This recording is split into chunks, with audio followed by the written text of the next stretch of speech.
Welcome to the Natural Wisdom Podcast. I'm Kristine Backus, your host, and my favorite thing to do is to talk to Emily Trinkus, who's here with me today so that we can share our cosmic wisdom. Hey, Emily.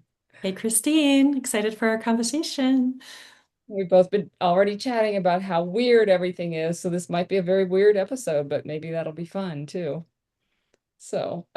We're going to dive into a little our usual grounding meditation so that we can get settled. And if you want to join us, then that'll help you get settled. And then we'll kind of go into all the crazy things that have been happening in the last couple of weeks and what's coming and etc. So if you're in a place you can take your gaze down or close your eyes, you can do that. Whether you're sitting or standing, start to just notice your feet in contact with the planet, with the earth. Even if even if you've got things between you and the earth, you can feel the earth through your feet. So play with that and not imagining it, just feeling it. And bring your attention into your body and your felt sensations for the moment. Just what you can feel, air on your skin, clothes against your skin, seat on whatever you're sitting on if you're sitting. Just start to bring your attention to the actual 3D reality of your existence at the moment. That's like the best stress reliever there is usually. And then you can start to pay attention to the breath, not trying to change it, just allow it to flow in its natural rhythm, whatever that might be at the moment. And if you find that you get carried away by thoughts or emotions, you can just let them do their thing because they're just a natural emanation of being human. And then come back to kind of just noticing what's happening without making any judgments about it or trying to change it. Again, one of the best stress relief mechanisms I know is to just be here. And take a few more nice regular breaths, not again, not trying to make them any different than they are. You might pay a little extra attention to your head at the moment. And I don't necessarily mean your mind or what we think of as the brain, but just the whole region of the head, because all this Aries energy is lighting up that part of the body. And you can maybe even notice, or maybe even allow the whole head to relax, if that makes sense. Could be the skin of the face. If you notice that you're holding your head in a certain way, just see if it can soften.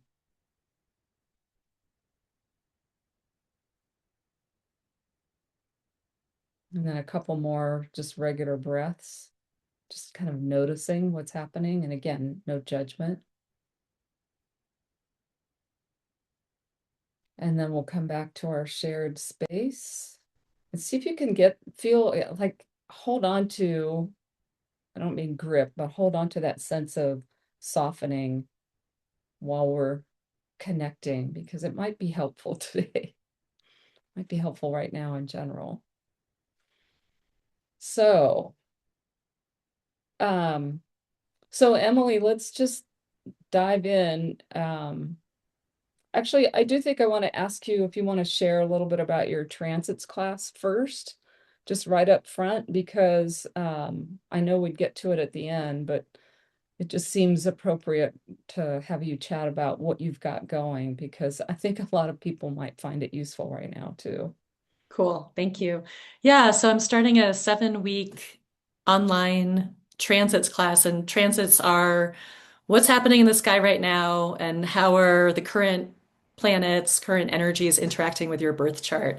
So transits are actually my absolute favorite thing to teach, and that might be because that was the first astrology class I ever took was a transits class.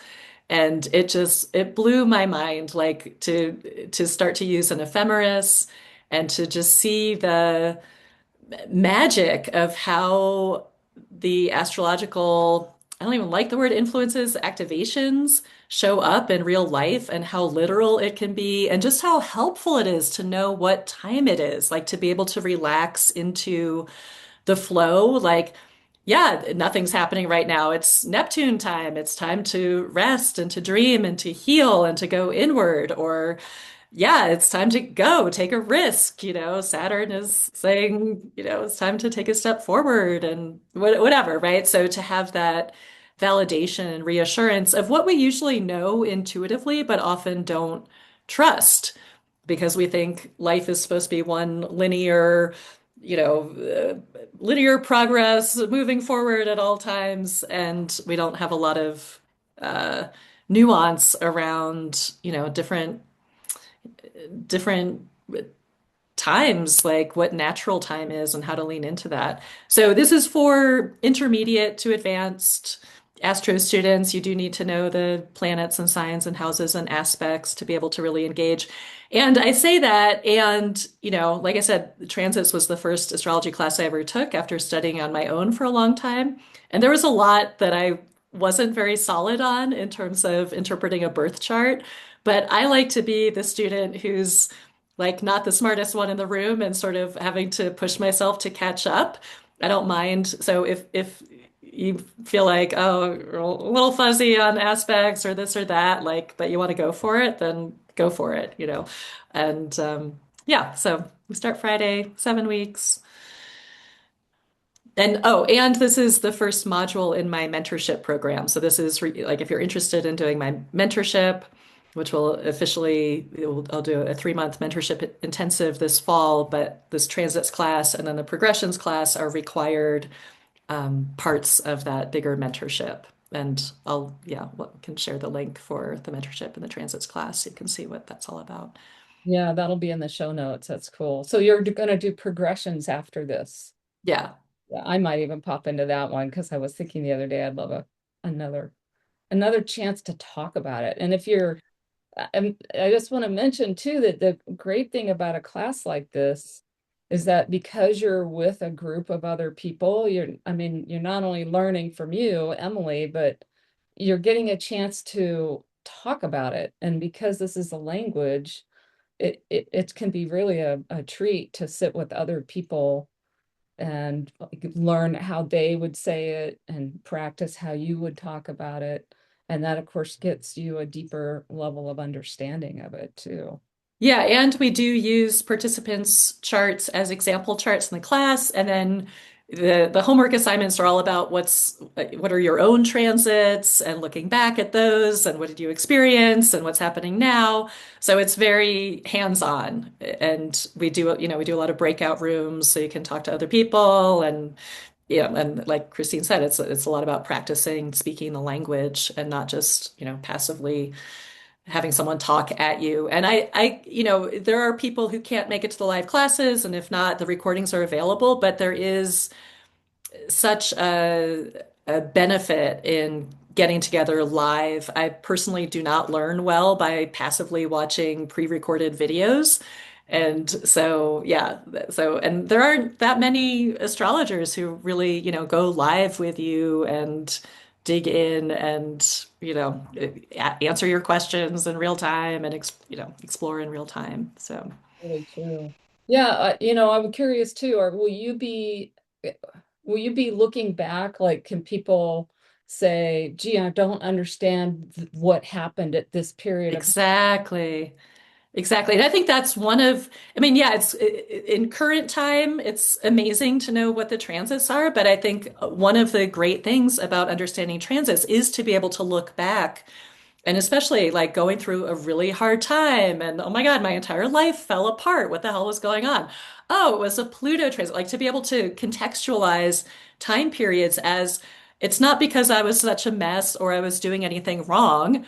What time it was time for the underworld journey and for my entire life to be dismantled and yeah, to let go and surrender. And that's just what that time was about. And that understanding, I think, is very healing, that we are part of nature and we are part of these bigger cycles. And, we go through big transformations.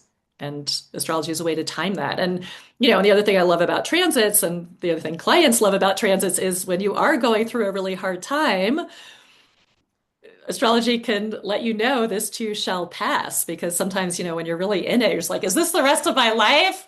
This sucks. Is life going to be just so hard forever? No. Maybe for another year, maybe for another 6 months, but no, it's not forever.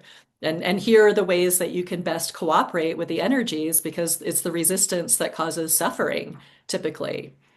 Yeah, yeah, I love that. Yeah, one of the things I've been toying with, and I don't know, I'd like to get to it later this summer, is doing a specific Saturn transit class where we just look back at Saturn Yeah. transits in our lives. Because the other thing that I think I find, and I'm sure you find, is that you can rewrite the story of the past, and then that gives you a whole fresh perspective on your life and your life going forward.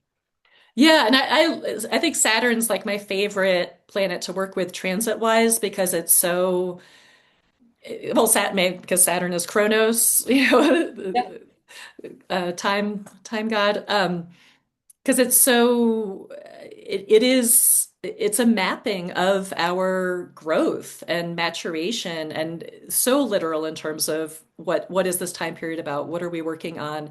And so to see where we are now in relation to, what happened, like let's say we're in the, Saturn opposition, Saturn opposite Saturn. Oh, well, let's look back to the Saturn return 14 years ago and see what seeds were planted that are now coming to fruition, and to like see your life as a bigger trajectory of growth and healing and becoming more of who we are. And Saturn is just it's incredible to work with those transits and see those bigger cycles. Yeah, yeah, and I think of Saturn as the force that always is pointing you back to realigning. And I also think of transits as all designed, I use that word loosely, to help you become more of yourself. And so Yeah. yeah, I love what it sounds like you're doing in the class. And I think I took it some years ago and loved it then too. Yeah, I think the last time I taught it was 2021. And yeah, so yeah, I remember you were in there. Yeah. It's fun. Okay, cool.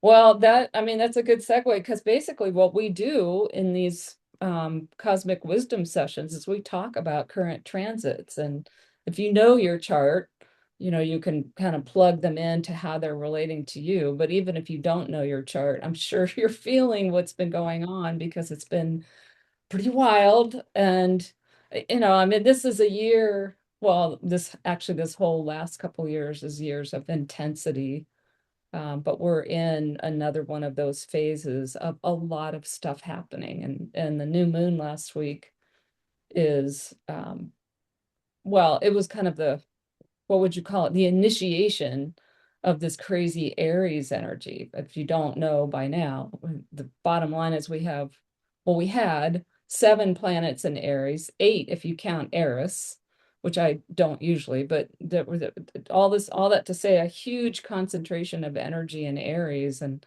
the way I think about that is when the cosmos puts everything in one place, it's like, you got to get this lesson. This is something for us to all work on collectively. And and Aries is one of those. I mean, I think there's a lot of surface level astrology out there. Aries is the god of war and ruled by Mars, it's all about war and fighting and aggression and this and that and the other. But that's not what Aries is at its heart. At its heart, it's emergence, right? The seedling, the energy it takes for a seedling to poke up through the soil. And So I think also what you just said about the usefulness of transits in terms of mapping, becoming more of who we are. And yeah. Aries as the first sign, Aries is the I am. And this is about stepping into more of ourselves and our authentic selves. And we've been building toward this moment.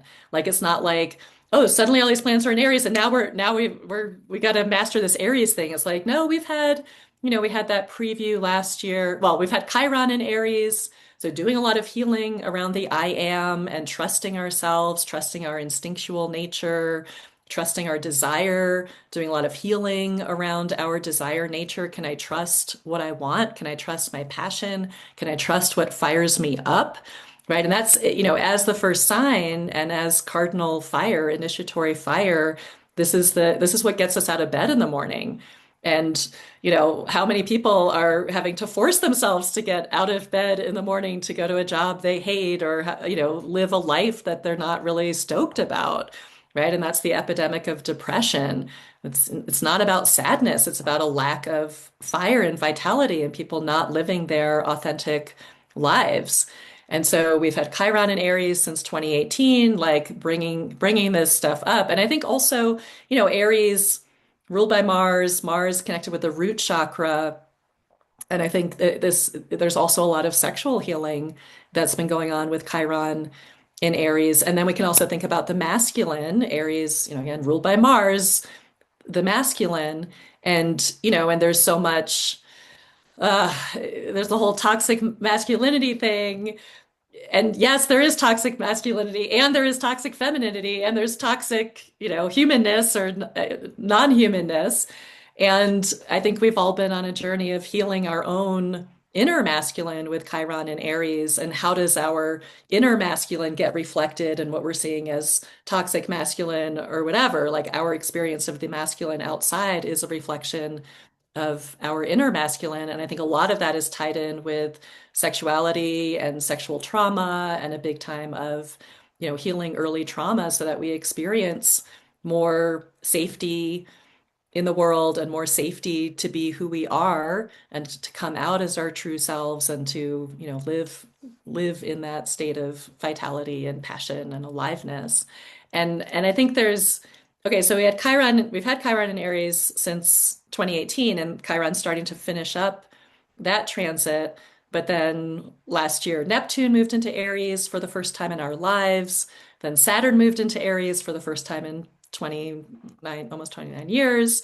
So we had this buildup of Aries energy last year. Saturn and Neptune went back into Pisces toward the end of last year.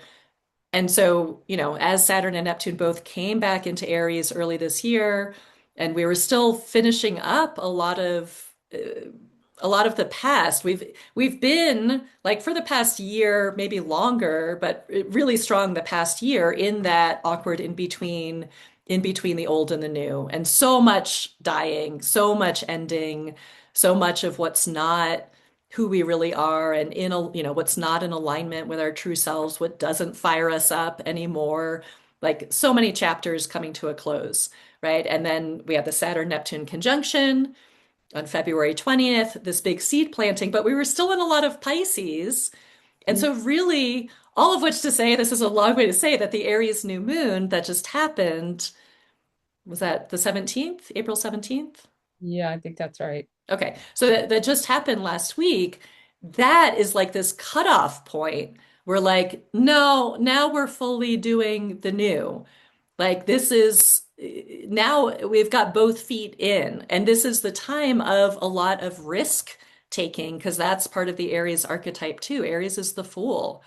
It's, to start something new, we have to be kind of dumb, because we don't have the perfect plan. We don't have it all figured out, and we have to take a step forward anyway. And then trust ourselves enough to know that we're going to know the next step and the next step. So I think that's part of the weirdness of now, of feeling like we're in a whole new reality. And I think that's, at least in my experience, that feels real on a personal level. And then I think in terms of where the world is at too, super weird. I don't know how to navigate this. I can't figure it out. Is it AI or is this actually happening? What am I being told that's true or not? Ah. So there's a lot around, really having to trust our instincts and trust our body and trust what feels true and what feels in alignment and to, be very brave in moving forward into the unknown to forge these new directions, these new paths, this new life. Yeah, there's a lot in there that I wanted to kind of focus on too, because it is what so many things to think about. I guess what I wanted to circle back to is the whole thing about the masculine, because that's one of the big shifts that we're seeing from last year through this year going forward is all the big slow moving outer planets are shifting from feminine to masculine signs. And this Aries is concentration is kind of like a, well, it's like a on steroids example of that, right? And and I think there's been a bunch of things in the news that are very upsetting and that kind of highlight the like the masculine feminine polarity, I guess I'd say. And there's a couple things that come to mind about that. One is I see more and more ways of dividing us, right? There's a lot of men versus women.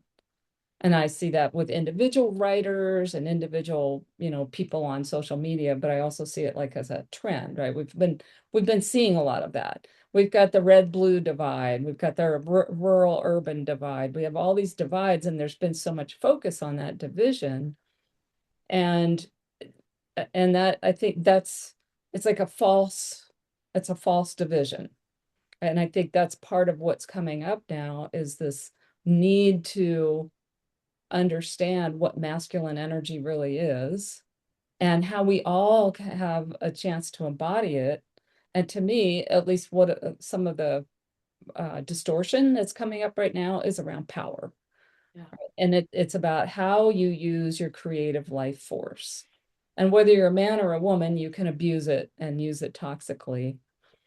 Is that a word, toxically? Sure. And you can use it to control others or you can use it to create life. And I think if we can kind of keep coming back to our own behavior and our own, like, how am I trying to control that person whose words I don't like? Because there's a lot of that going on too, right? That person is toxic and they need to be shut down.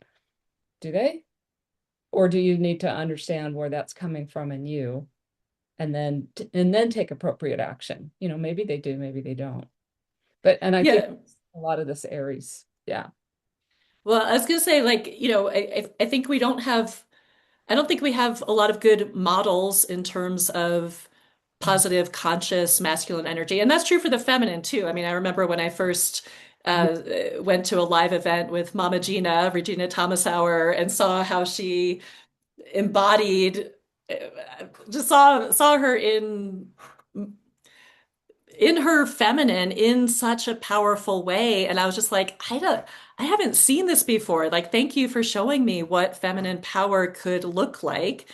And I think it's the same for the masculine, where it's like, there are examples out there, but I think of conscious masculine as being the protector and the defender of, of the vulnerable, and being there, that warrior energy is there to, rebalance what has come out of balance, right? It's not about dominating and, power over. It's about being, bringing that strength and clarity and, the sword of truth to cut through where things have gone out of balance, and, and who needs to be defended and protected, and what needs to be defended and protected. And I mean, we're meeting on Earth Day, right? That's why I have my Yeah. Seed Exchange t-shirt here on, and, in this Taurus energy. And that's like, high vibration masculine is here to protect the earth and to protect, children and women, or, whoever is vulnerable and Yeah. needs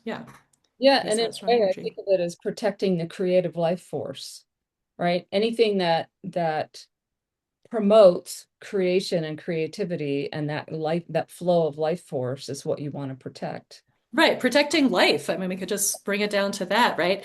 And then also, in thinking about this extreme Aries energy, and this is, for people who don't know, like I've never seen this much Aries in an astrology chart. This is unprecedented Ariesness, right? And whenever we have so much happening in one sign, we have to lean into the opposite. So we have to, Aries, go, fire, power, rah, rah, rah, adrenal burnout. And Aries does rule the adrenals. And this is a time where there's so much of that fiery go energy that we can get burnt out. And so we have to balance with the Libra, the pause, air sign, the breath, the resting point. And also in terms of working with, people getting all fired up about this is how it is, and you need to think this way, and rah, rah, rah. It's like Libra. Libra is all about seeing another person's perspective and being open-minded to see from all different sides and bringing in like what if the exact opposite were true? And Libra is also the sign of, projection and reflection. And can we use that consciously to see whatever is pissing us off that's coming at us from out there? It's a reflection of something in here that I'm not conscious of. So Aries is the self, and Libra is how we know ourselves through the other, through that reflection. And we need that. We can't, there's a lot we can do on our own, and then we also need each other to be able to know parts of ourselves that we can't access alone. And it's that, and also that balance between the independence Aries and the interdependence of Libra. Yeah, Tiffany commented that she said it makes her think of Brene Brown's distinction between shaming someone versus holding them accountable. And yeah, and also yeah, like pointing it out, but not necessarily trying to control it, right? This is where I think it's really interesting to see, are you trying to control what's going on and versus understanding it? Because you said it. It's really about trying to see from another person's point of view. And if you that's easy with somebody that you kind of disagree with. That's a lot harder with somebody you think is evil, right? But Right. if you can't understand the evil people or the people that you have classified as evil, then that doesn't come up in a vacuum. So yeah. Yeah. Yeah, and I think And oh go ahead. no, go ahead. I don't know, I was going to start switching topics, so no, go ahead. Well, I'll just say briefly, you mentioned you brought up control a few times and just thinking about Saturn now being in Aries and Yes. where we try, part of the, as you know, part of the distortion of Saturn would be control. And why do we go into control? Because we're afraid. So what's the fear? And Saturn in Aries, like a lot of learning and maturation around being our true selves and stepping into who we really are and taking that risk, even if other people aren't going to like me. I'm not going to please everyone, Libra. I might generate some conflict if I, speak my truth in the moment. And I know that you're going to disagree with me. But not having to control who other people are. Like, why do I need to control you and what you think and who you are to make me feel better about myself, right? Like, can everyone be themselves? And, if I'm really in alignment with my true self, then I stop caring so much what everyone else is doing, you know? Yeah, and it makes me think about, we just got done with this combination of Mercury and Mars and Saturn, and there's something too about like where your attention is going. And the thought that I usually have, and I know that there's good rebuttals to this, right? I know that, but it's like if you think that what somebody is saying or posting or whatever, because it's usually in the social media world that this gets the worst, why are you giving them your attention? And then and then I see so often somebody will share, look at this horrible thing that this person did. And of course, it happens very often with Trump. Look at this terrible thing that Trump did now. And I'm like, well, you just amplified it by sharing it. So Right. we're amplifying it and I think your last email, Emily, you talked about something about where your life force is going, how you're using your life force. And that is a fundamental Aries question, right? It's how are you using your life force? Right. Am I using it to police other people, or am I using it to create the new reality that I really want to live in? Because this is a hell of a lot of creative energy for something new and for something we're really passionate about. So I could be focusing there, but that's a lot riskier, right? It's a lot easier to tell everyone else what they're doing wrong than it is to do the thing that I really want. Like, what's the world we want to create? And that's where I think there's so much potential right now with that seed planting of the Saturn Neptune conjunction to build Saturn, the dream, Neptune, and to create something really solid and lasting that's based on our big dreams and ideals, our spiritual ideals, our vision, our highest vision for the future. And that's a shadow Saturn in Aries, right? Is the critic. right? That fiery Judge, right? Yeah, judge. super judgmental, right? Snap judgment. Yeah. Yeah. Yeah. So I that, don't like you. and what you're doing is wrong. Well, maybe it is, maybe it isn't, but now what? Now what are you going to do about it? Right. There's no power there, right? Like I Yeah. remember hearing the astrologer David Pond, who I think is really awesome. He's in Washington, and he talked about how, there's a lot of power in I'm angry, right? And that's Aries, right? And it can bring up a lot of, anger, outrage, rage. There's a lot of power to be used there, right? If I'm pissed off about something, maybe that's going to drive me to like do something about it. But as he said, like as soon as I say I'm angry at Kristine, like there's no power there, right?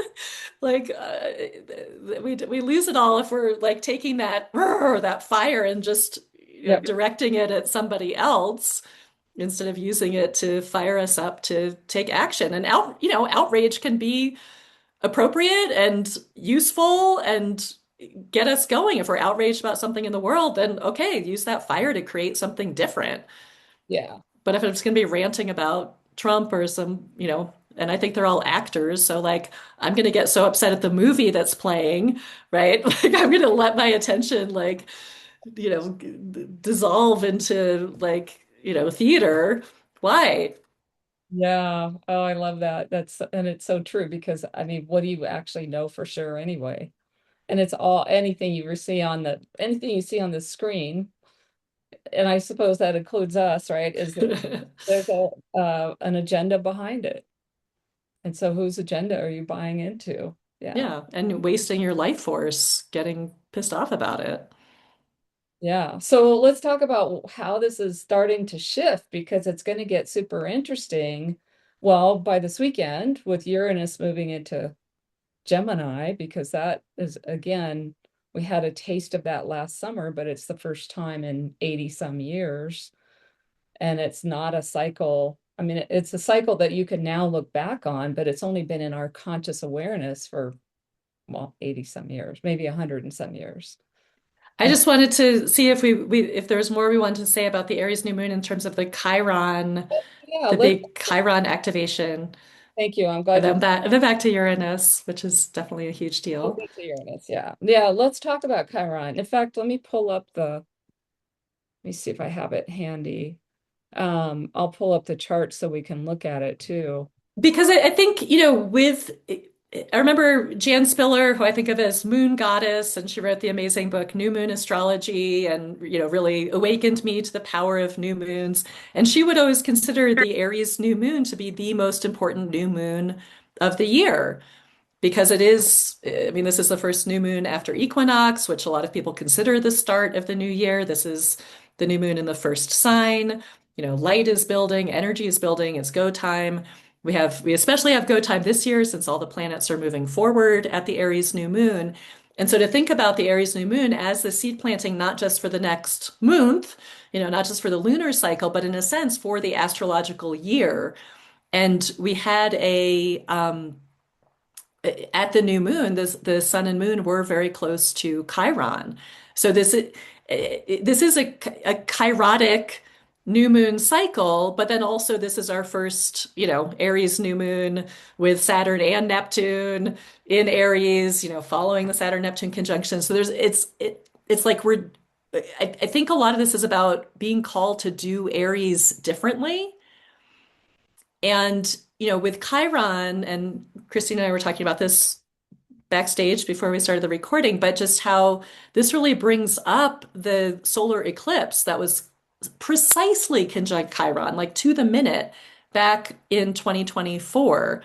Was that April, April 8th, Hey, 2024, right? Just like that's unprecedented too, to see a planet conjunct the solar eclipse to the minute. That is just nuts. That doesn't happen.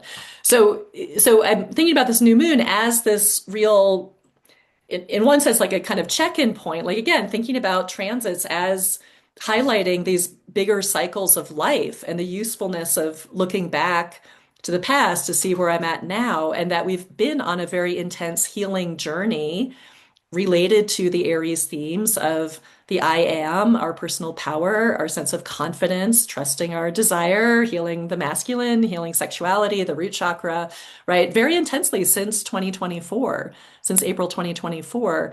And now it's like we're ready to move forward, right? With this massive Aries lineup, out of all that Piscean endings, dissolving, confusion, mystery. Okay, now it's time to move forward, but we're really being asked to move forward with Chiron.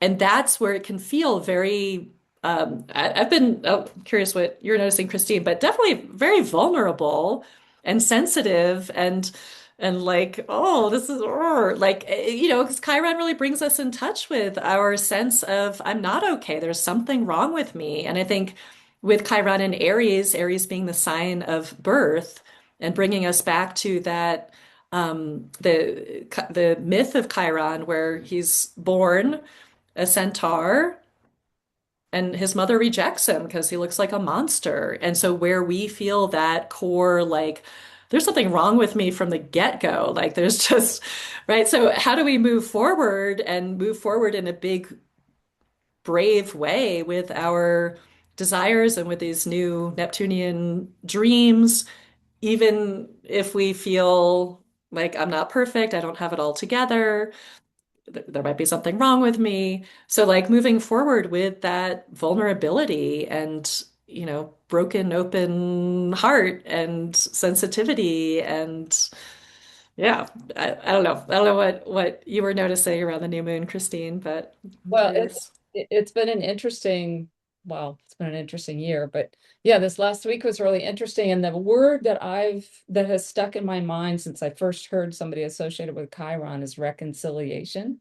Mm, And to me, what that means is sort of a process of reconciling with what is, right? And reconciling with what we are calling our limitations or our wounds, in a lot of cases. And there's something in that about, again, not rejecting it, but understanding it's part of us and it has some value as part of us. And for me, like this last week, what I was up against was physical limitations that I don't like to acknowledge mm, because I hmm. started this workout regimen with a trainer of all things, first time in my life, and I'm 66.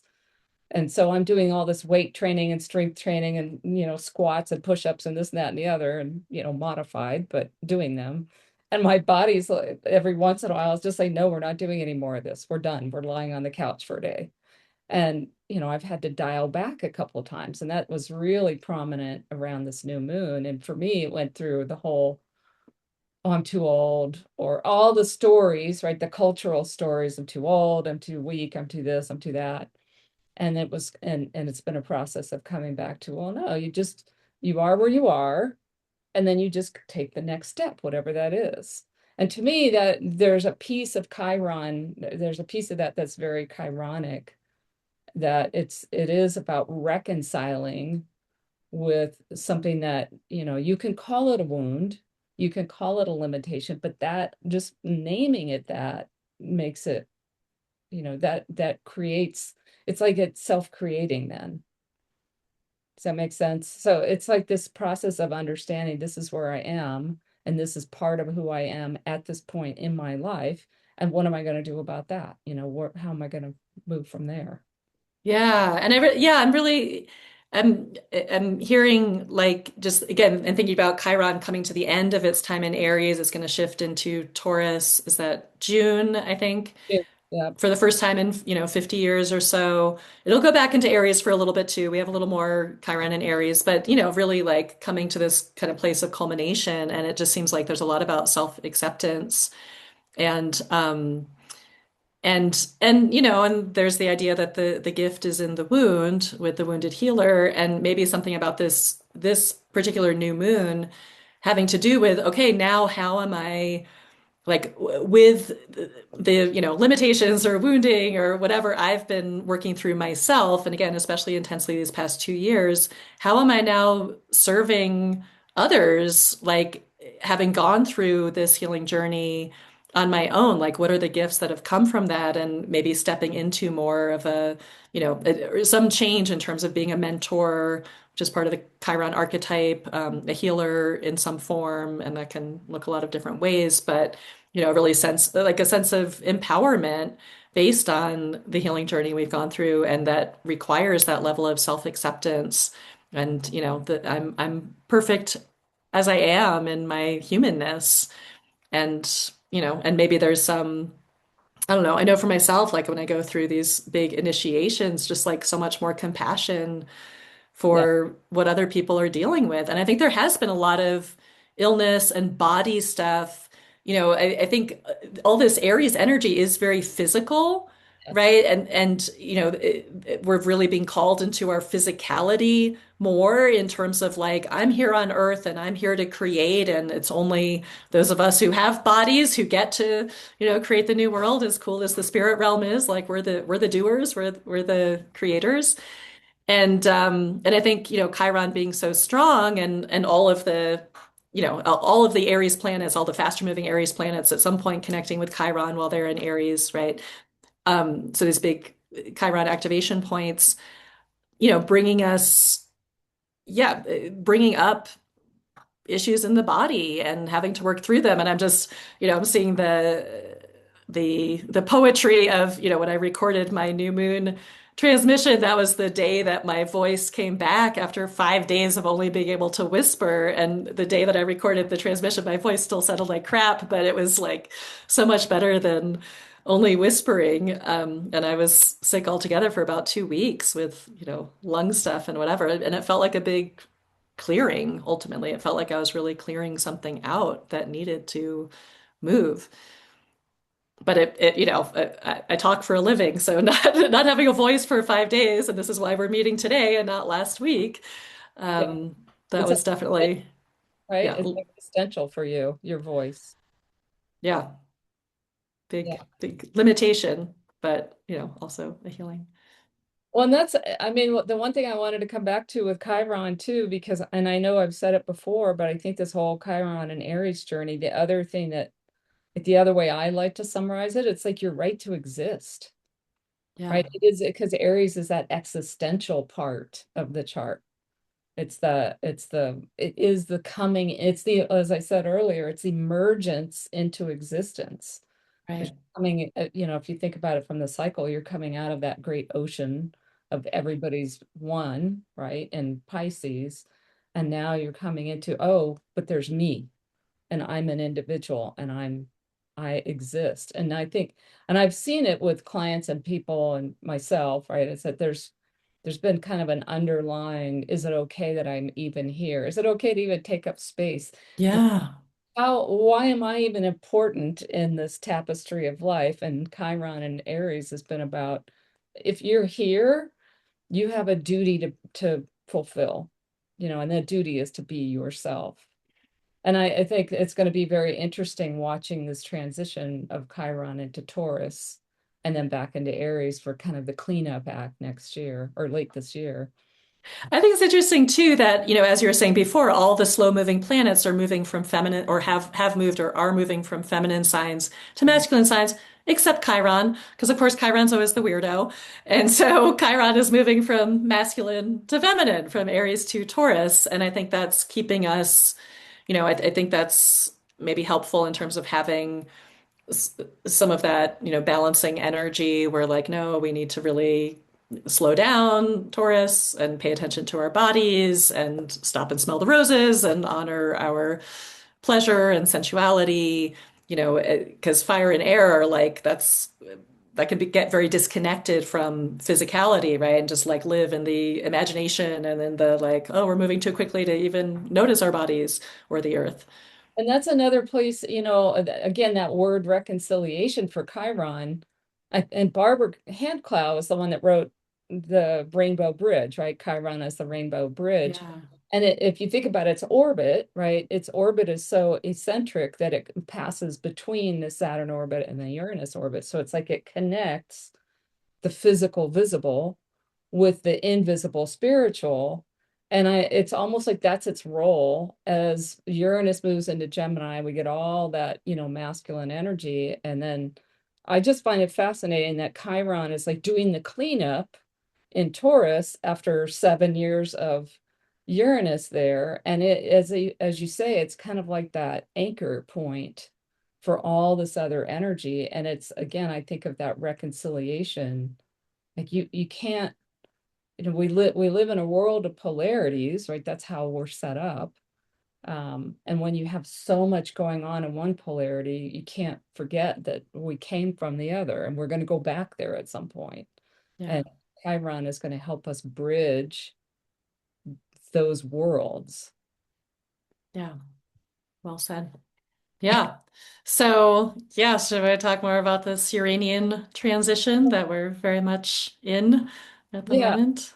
yeah, that we yeah, and Jupiter set the stage for it, right? What was I guess it was last year, right? Jupiter set the stage by being in Gemini for a year.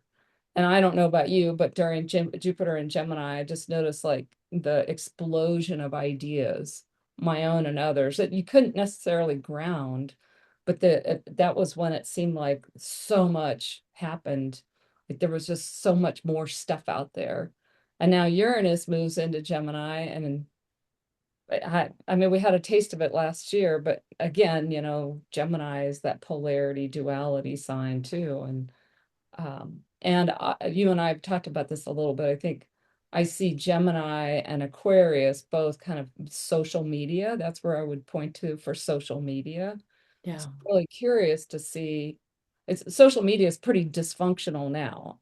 And I don't care what platform you're on, but the algorithms are talk about creating bubbles and tunnels.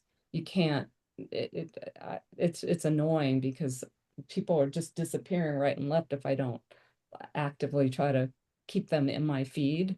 And I'm curious what Uranus and Gemini is going to do to social media, for one thing.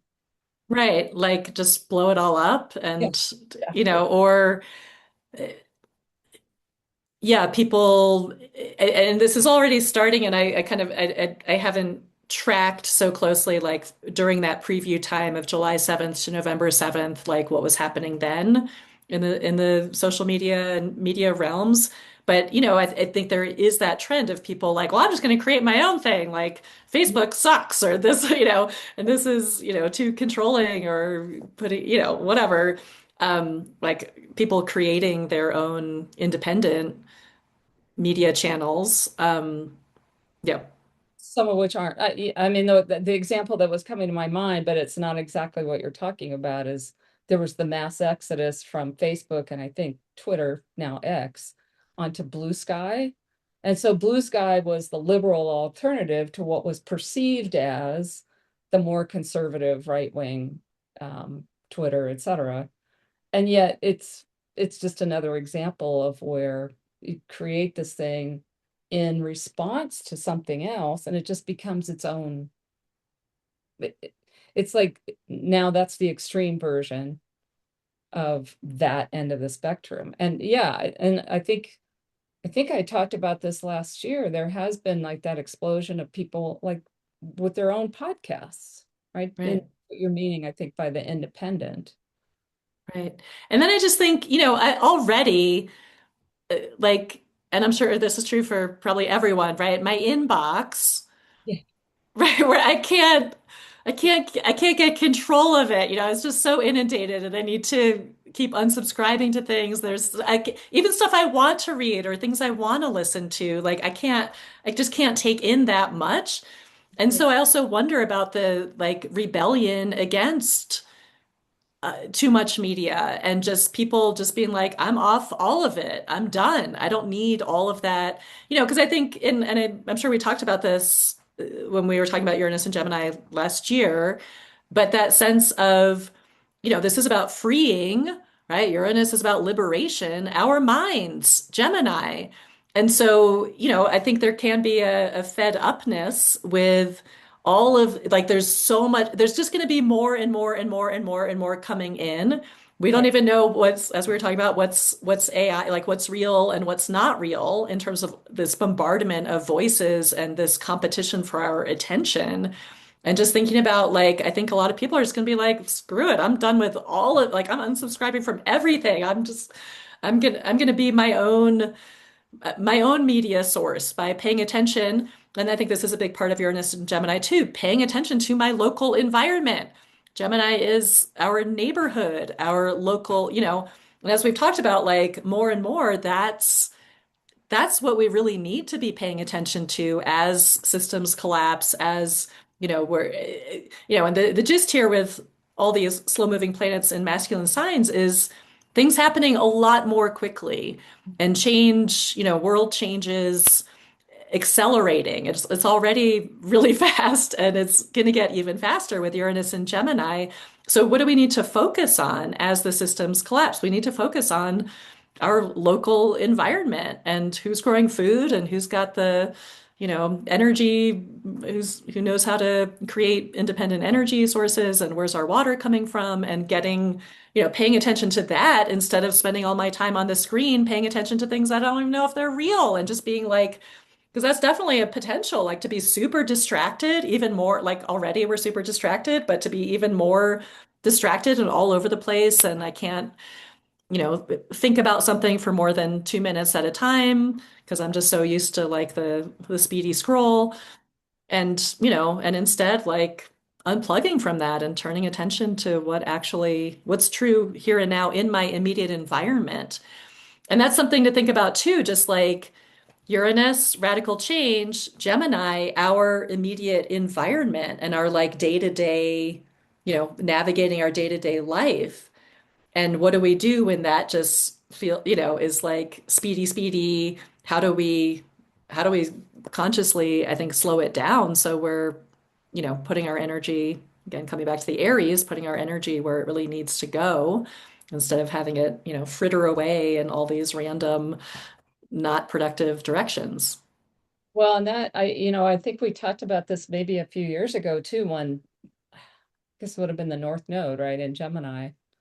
That it's like there's something about trusting your experience, because this is also about your personal experience. And I think with Uranus and Gemini, I think there's also the potential for a lot of insight, right? A lot of insight Yeah. and I guess intuition. Intuition might not be quite the right word, but like, I think it's like the like opening us up to our the higher mind yeah, downloads, right? Which is part of the Uranus archetype, the collective mind, the divine mind, and being able to like know, like to just have that, lightning bolt of knowing come yeah. through more quickly. Yeah, so in maybe I don't know if that's it's sort of intuition. It's Yeah, yeah. I think there might be another word for it, but I'm not sure what it would be. But because it's not really through I mean, it's through the body because everything's through the body, but it's not so much body based and it's not so much feeling based, right? But the other thing, there's two other things I was thinking about with this Uranus transit is that, first of all, Uranus, the way I try to explain this sometimes to clients, like the difference between when Uranus gets super activated, it's up here and it's all, exciting and swirly and glittery. Uranus has kind of got this glittery feel, but it Yes. doesn't have staying power, right? And so with the Uranian activations, and you'll notice this depending on where it is in your chart, it's almost like you can't just like run off after that, whatever it is. You have to give it time, Saturn, right? Saturn ruling kind of the longevity. And you have to give it time to see, well, is this just a flash in the pan, right? That's a Uranian thing. Right. Is this just a brilliant idea? Because Exactly. I think yeah, that Uranus and Gemini, I think there's a lot of brilliant genius ideas coming in. And also just going back to what we were saying before about seeing other people's perspectives. I think that's a great, gift of Gemini and really opening us to seeing a lot of different perspectives and also a lot of different possibilities, like where we've been to, like, this is just how it is. And, Uranus and Gemini, I think, really wants to blow our minds.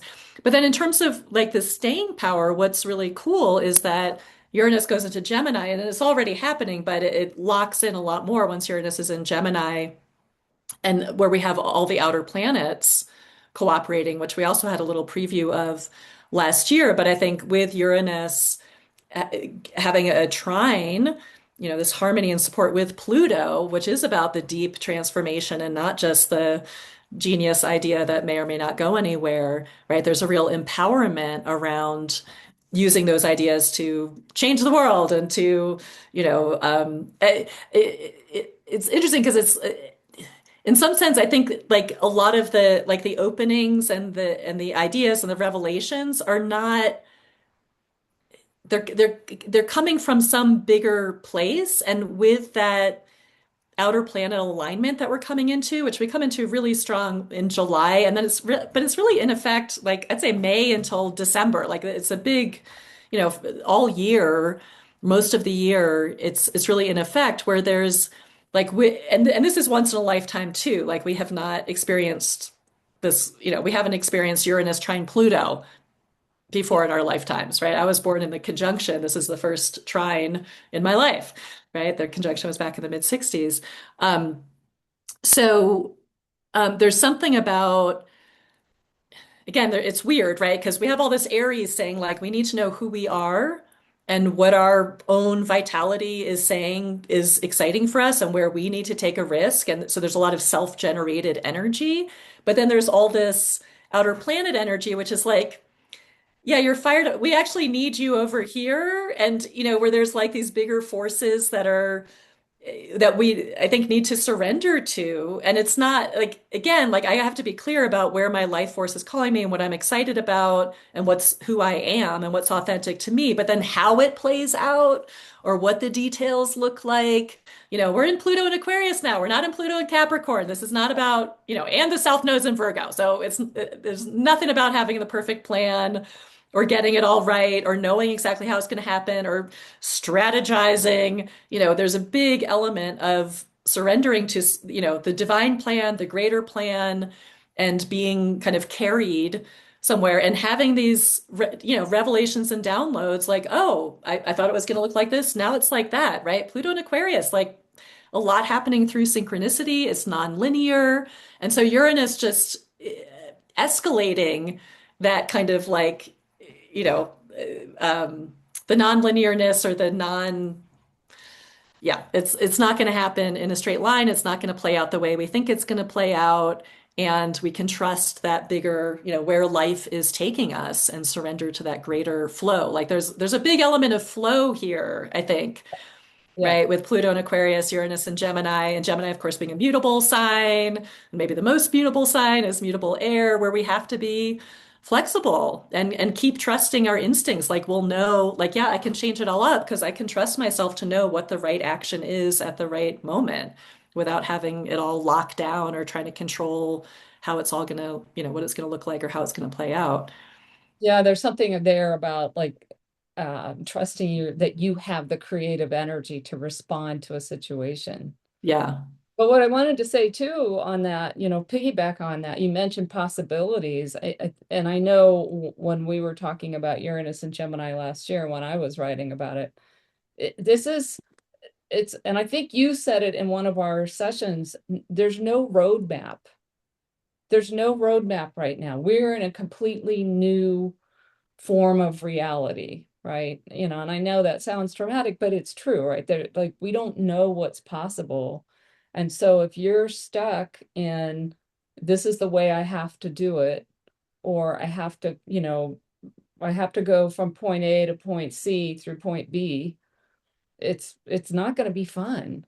Yeah, And it's not going to be fun. It's not going to take us where we want to go. And even if we're stuck in, again, coming back to Saturn and Aries, if we're stuck in, well, this is how I've always been, and this is how much I've been able to create, and these are my, so a lot of like fears and limitations around who we are. But then we have Neptune in Aries, which is like we're expanding ourselves and opening up to our bigger selves and a more fluid sense of self. We're like, yeah, I'm clear about, what's alive for me and I know myself and like life is taking me on a journey that I couldn't have, that's beyond what I could have imagined and calling me into this bigger right. expression of self and trusting, moment by moment, right? That's a lot of the Aries archetype, like trusting ourselves moment by moment to listen to our instincts and know how to respond. And again, I think with Uranus moving into Gemini, like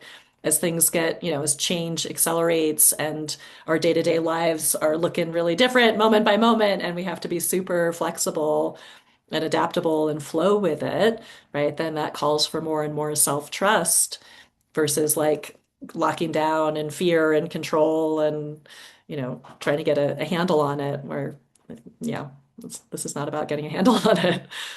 Well, and the other thing that brings up too for me is that Gemini is about language, right? That's a sign of language and words and how words make magic. And when we had the taste of it last year, I did a workshop on can't remember, spell breaking is what I call it, spell Yeah. breaking. And so, for example, to go to what you're talking about right now, if you catch yourself saying, I always, I never, I couldn't ever, I can never, all these like, you can find the ways that you talk to yourself that keep you stuck in some limited version of you. And yeah, I mean, I may never climb Mount Everest, partly because I don't have any desire to, right?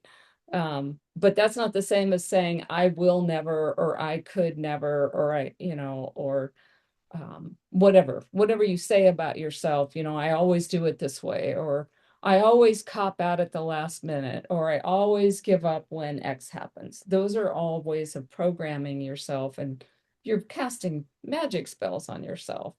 And Yeah. Uranus and Gemini is here to break all that up, and that it goes back to that being open to possibilities you can't imagine, and being open to being the person that you didn't know you were, right? Which doesn't mean being somebody you're not. It means being so much more of yourself, but there's parts of you that you haven't brought online before that you don't know yet. Yeah. And Which there's is what I'm really noticing that, and maybe, just thinking about you doing this training that, working with a trainer for the first time, right? Like I'm finding that that's very much been my experience with this in Aries land here with like I'm finding myself being certain ways and doing certain things that I've never done before. And that were like, well, I always was like the until now, yeah, which is pretty exciting. that's a great way. Actually, I love that. If you catch yourself in the, well, I never could do blah, you could say until now. And that will open, even just saying it, like it opens it up, right? Yeah, and I love what the great reminder about Gemini and that magician energy of, how powerful our language is and how much, and ideally like Uranus and Gemini bringing more consciousness to how we use language and what we're telling ourselves and the spells we're casting consciously or otherwise, and how can we be conscious spellcasters in service to this new world that Pluto and Aquarius and Saturn and Neptune are bringing in. Yeah, we probably should almost do this. Yeah, what, July 6th? Oh, you're right. It's several months, but there's somewhere in that like early July period where like it just gets totally activated. Yeah. So that's going to be a very interesting time.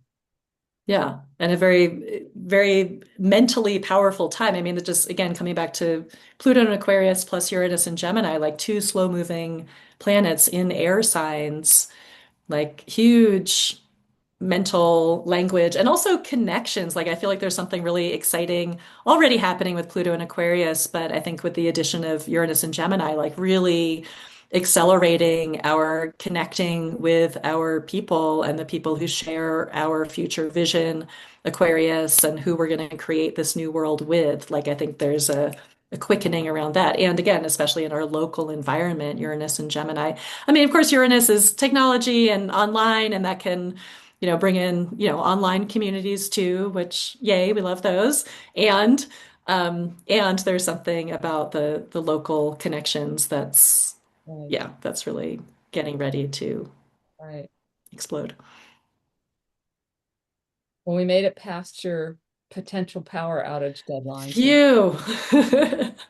Which is so, and it's so Uranian because I had given Christine a heads up that my power might be turned off at 11 o'clock this morning because of high winds.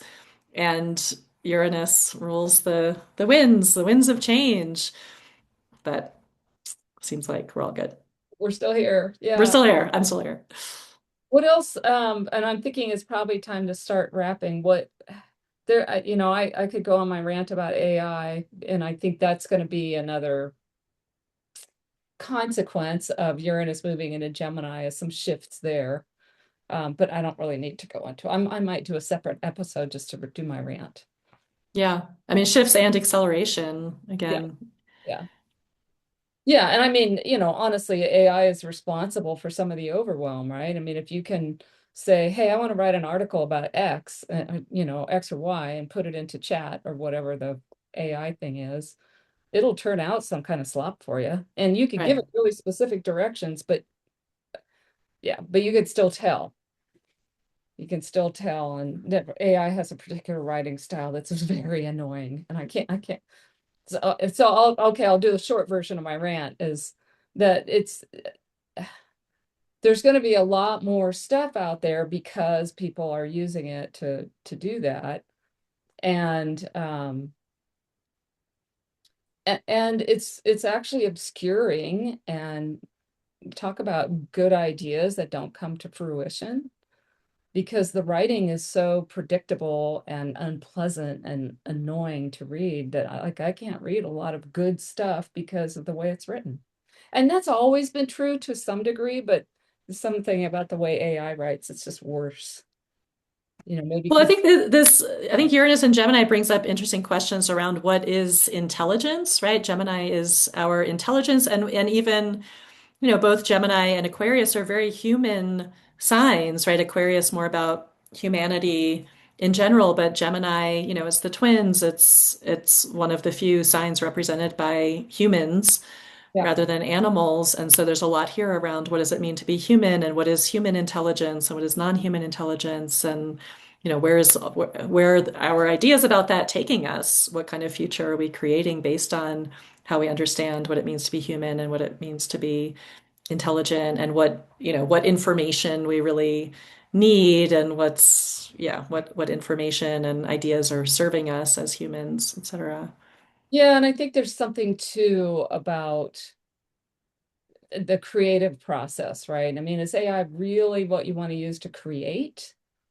Because it has, I mean, that it definitely has its places. I mean, if I have to do another PowerPoint presentation, I would love to get AI to help me do it because that can be super tedious. But it's not creative work for me. Might be for somebody else, but for me, it's not. So I think, that, and that again, that's an Aries. That's part of this concentration of Aries is this question around creativity and how Yeah, to create. And then when that gets in line and, with the Aquarius and Gemini energy, that may be one of the big questions too. yeah, How do you take the ideas and create something with them for society? yeah. So, yeah, okay, so I got my rant in there. All right, so any other announcements from your end? So we talked about the transits class and your men. Yeah, well, I have a live retreat coming up with Katie Todd. Katie and I have been teaching together since 2012 or maybe 2011. And we are doing a 5-day solstice, women's solstice retreat at Omega in upstate New York. And we're going to, it's called Embody Your Radiance. So it's about like uncovering more of our feminine radiance, but we're going to be doing that through going into, of course, the darkness and the shadow and what's blocking the light. And working with Katie is always super fun. We're going to be doing, dance and some writing and group energy work, and of course, astrology. We're going to be looking at everyone's Venus in their birth chart. So yeah, that starts June 21st. It starts on the solstice in upstate New York, and I can send you the link to that too.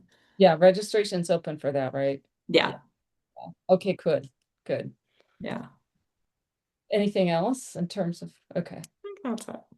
Yeah, and I'm working on a couple of things, but not ready yet to talk about them. I'm still writing about Saturn, so that's my big work right now. Um, and then, just a reminder to those of you watching or listening, we both do readings. Both Emily and I offer readings. And so if you're kind of wondering how all this is landing for you, what time it is for you, then you can get in touch with either one of us for to get a more personal look at how this affects your life and how to work with it. Both of us, probably because I learned from Emily, both of us are not the kind of astrologers that will tell you what will happen to you. We are the type of astrologers that will tell you what are the opportunities? How can you work with this? How do you co-create with this energy? Exactly. Way Yeah. more fun. Yeah. Yeah. All right. So, any other last words or thoughts? No, just thank you. It's always super fun to talk with you, and I learned so much, and it's great to just bounce ideas off of each other. So thanks, Yeah, Kristine. yeah, I love it too. All right, so yeah, so thank you for listening. Those of you that are here live, those of you that are listening at another time, but wrapped into this same energy that we're creating. And thanks for being a part of the Natural Wisdom Podcast. We'll see you next time.